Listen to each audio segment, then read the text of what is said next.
أعوذ بالله من الشيطان الرجيم بسم الله الرحمن الرحيم ولا تجعلوا الله عرضة لأيمانكم أن تبروا وتتقوا وتصلحوا بين الناس والله سميع عليم لا يؤاخذكم الله باللغو في أيمانكم ولكن يؤاخذكم بما كسبت قلوبكم والله غفور حليم. ربط د مخکې سردار چې مخکې آیات کې د نکاح او د حسن معاشرت هغه ذکر و بیا کوم کارونه هغه جایز دي کوم ناجایز دي خپلو بیبیانو ته به په کوم وخت کې راځئ کوم وخت کې به نه راځئ. نو د دې تذکره وشوه. نو بعضې وخت کې خلق قسم کوي، کله د خپلې بیبي نه کوي کله د عام څیزونو نه چې دا کار به زه نه کومه بیا وکړي یا وایي نه به کومه کوم به او بیا وکړي داسې. نو په اول آیات کې چې کوم دی هغه د عام قسم تذکره ده.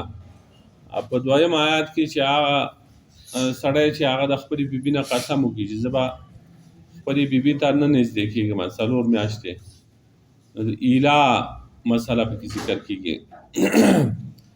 شان نزول د دې دا دی چې د آیت نازل شوی دی د بعضو علماو په نسبت باندې د ابوبکر صدیق رضی الله عنه په باره کې چې کله په عایشې رضی الله تعالی عنها باندې تهمت ولګېده، په هغې کې د ابوبکر صدیق رضی الله عنه د ترور زوی مستح بن اساسه رضی الله تعالی عنه هغه هم شامل و. ساده سړی و، د منافقانو په دې خبرو کې راغی.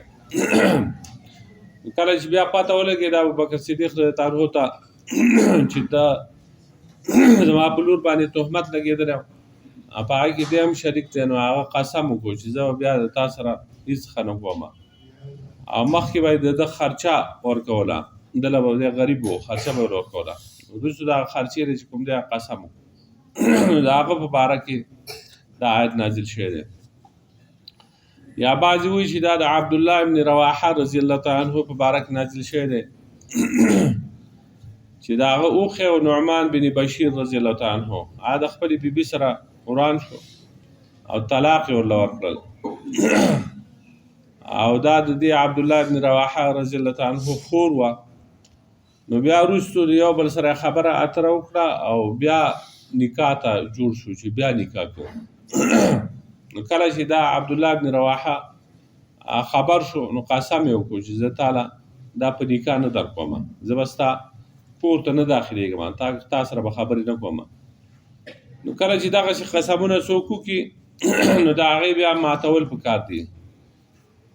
د ګناه قسم چې دی هغه دې مات کړي او د هغې دې کفاره ورکړي او د الله نوم چې کوم دی هغه به ډال نه جوړوي، نښه به نه جوړوي، د دې دپاره چې هغه وایي ما قسم کړ دی په الله باندې ما قسم کړ دی نو زه خپل قسم نه ماتومه. نو بیا د نیکۍ کار نه کوي، د تقوا کار نه کوي، د اصلاح بین الناس کار بیا نه کوي. نو دا مه کوئ، د دې نه منع ده، د خدای پاک نوم ډال مه جوړوئ.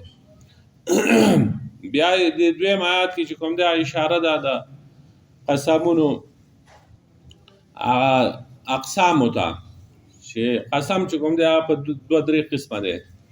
یو قسم چې دی هغه لغوه دی او بل یمین غموس دی او دریم چې کوم دی یمین منعقده دی. یمین لغوه دې ته ویل کېږي امام شافعي صاحب په نسبت باندې چې هسې د سړي په خوله باندې یو تکیه کلام غوندې لا والله بلا والله نه زما دې په الله قسم او زما دې په خدای قسم داسې دا هسې یو خبره د تاکید دپاره وایي خو د ده مقصد چې کوم دی قسم کول نه وي. نو دغه ولا ولا دا پښتانه کوټې والا کاکړ دوب دا ولا ولا وایي. نو دا قسم چې کوم دی په دې کې نه څه کفاره شته او نه پکې ګناه شته، احتیاط پکار دی نه کوي. او د احنافو په نسبت باندې دا یمین لغوه دې ته ویل کېږي چې د ماضی په یو کار باندې قسم وکړي او د دا خیال وي چې دا کار شوی دی او په هغې کې دی دروغجن راوښي چې هغه کار نه شي. مثلا یو سړی وایي چې پرون زما پلار یا زما رور مینګورې ته تللی او زما دې په الله قسم وي. وروستو پته ولګېده چې پلار یې نه و تللی، رور یې نه و تللی، خو د ده په ځوان کې یا د ده په ګمان کې دا خبره دی رښتینې و، په رښتیا باندې قسم وکړي، خطا شو په هغې کې، نو په دې باندې څه ګناه هم نشته، کفاره هم نشته. دویم قسم چې کوم دی هغه یمین غموس دی. هغه دا دی چې د ماضی په یو کار باندې قسم وکړي او دروغ پکې ووایي، دی ښه په دې پوه دی چې دا دروغ دي، ځان خلاصوي د چا نه. مثلا د چا روپۍ دي پې، هغه سړی د نه مطالبه وکړي، دی وایي زما دې په الله قسم دی هغه روپۍ ما ته درکړ وې، ده ته ښه پته ده چې ما نه دي ورکړي، دروغ یې ووایي، هغه دی پې ځان خلاص کړه نه مثلا. نو دغه ته یمین غموس وایي. نو د دې ګناه په خپل ځای باندې دی. یا یو سړی دی چې کوم دی هغه وایي چې زما پلار پرون مینګور ته تللی و او دی ښه پوه دی چې پلار مینګور ته نه دی تللی، او بیا چې کوم دی هغه دغسې قسم وکړي، نو په دې کې ګناه دی. غموس چې دی غوپه کولو ته ویلی کېږي. نو دی په ګناهونو کې غوپه شو او په دوزخ کې به الله پاک غوپه کړي، خو د دې هم کفاره نشته، کفاره پکې نشته. دریم یمین منعقده دی. هغه دا دی چې یو سړی قسم وکړي په مستقبل باندې چې زه به دا کار کوم او بیا ونه کړي، او یا دا کار به نه کوم هغه بیا وکړي، نو دغه په هغې کې بیا کفاره ده. کفاره چې کوم ده هغه بیا په 9 سپاره کې ذکر شوي ده. فکفارته اطعام 10 مساکین من اوسط ما تطعمون اهلیکم او کسوتهم او تحریر رقبه فمن لم یجد فصیام 3 ایام. 10 مسکینان له بیګا سبا خوراک ورکول دي، جامه ورکول دي، یا هغو له خوراک ورکول دي، او یا چې کوم دی غلام آزادول دي، او یا که دغه نه دا نه مومي نو بیا چې کوم دی 3 روژې به داسې و پرله پسې په منځ کې که چېرته ماته کړه چې د عذر د وجې نه نو ونه شوې بیا به سر دوباره نسي، نو دقه یې کفاره ده. داسې کاټه به ورکوي مسکینان ته چې هغه په هغې کې مونځ کېږي. مثلا دا کمیسي پرتوګي یا پرتوګ دی او د هغې سره یو څادر دی چې هغه پټېږي پې، او دا شان ټوپۍ چې سر پې پټي دا ورله ورکول دي، یا د سرسایې په مقدار باندې خوراک ورکول دي سرسایې. نو دا او که دغه دی نو بیا 3 روژې دي پرله پسې هغه به داسې. نو په دې آیاتونو کې د قسم احکامات ذکر کوي چې ولا تجعلوا الله عرضة لایمانکم، او مگر ګرځوئ تاسو الله پاک نښه او ډال د خپلو قسمونو دپاره چې ما قسم کړ دی اوس زه خپل قسم نه ماتومه. نو دا مه کوئ. یا تبروا وتتقوا وتصلحوا بین الناس. دا ان اکثر لا وروستو دا محذوف راځي، الله تبروا وتتقوا دی، الله پکې اکثر پټي چې تاسو نیکي ونه کوئ او تقوا ونه کوي او اصلاح را نه ولئ په مابین د خلقو کې، نو د خدای نومه نښه او ډال مه ګرځوئ د دې خبر کړه چې تاسو بیا سواله نیکي نه کوئ، د نیک کار به نه کوئ، یا به تقواداري نه کوئ، یا به د خلقو په منځ کې اصلاح او جوړ جاړی نه راولئ. نو د دې نه د خدای دا نوم ډال مه ګرځوئ. بیا ورته څوک وایي چې دا کار وکوئ، نه ما د خدای په ذات باندې قسم کړلی. نو دا قسمونه چې کوم دي دا په عرف باندې بنا دي. نو مخکې زمانه کې فقهاو چې کوم دی زموږ د امام صاحب زمانه کې هغوی ما په قرآن باندې قسم نه کوو خلکو، نو هغوی دا لیکلي دي فقه کې اکثر کتابونو کې چې قرآن چې دی په دې قسم نه کېږي. خو په دې زمانه کې چې کوم دی قرآن خو د ډېر تاکید دپاره استعمالېږي، په ما بس دی قرآن چې قرآن دې ووایي دغسې قسمونه کوي.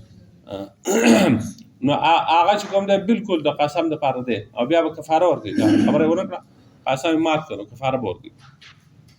والله سمیع علیم، الله پاک اوریدونکی دی پوهه دی. لا یؤاخذکم الله باللغو فی ایمانکم، نه نسی تاسو الله پاک په هغه لغو قسمونو ستاسو، ولکن یؤاخذکم بما کسبت قلوبکم، لیکن نسی تاسو په هغه څه باندې چې هغه ستاسو زړونو کسب کړي، پاخه غوټه ویل ورکړي، بما عقدتم الایمان، وروستو بیا راځي تاسو هغه قسمونه مضبوط کړئ، د زړه نه قسم وکړئ. نو په هغې باندې الله پاک بیا تاسو نسي. بعضې صورتونو ګناه دی، بعضې چې کوم دی کفاره ده. والله غفور حلیم، الله پاک بخونکی دی او حلیم صبرناک دی.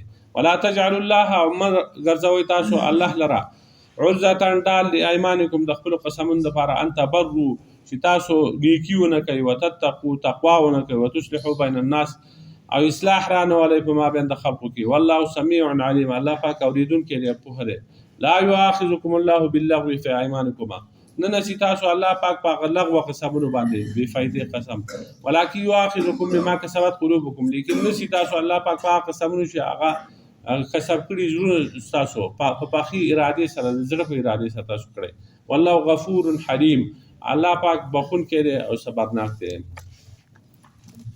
ربنا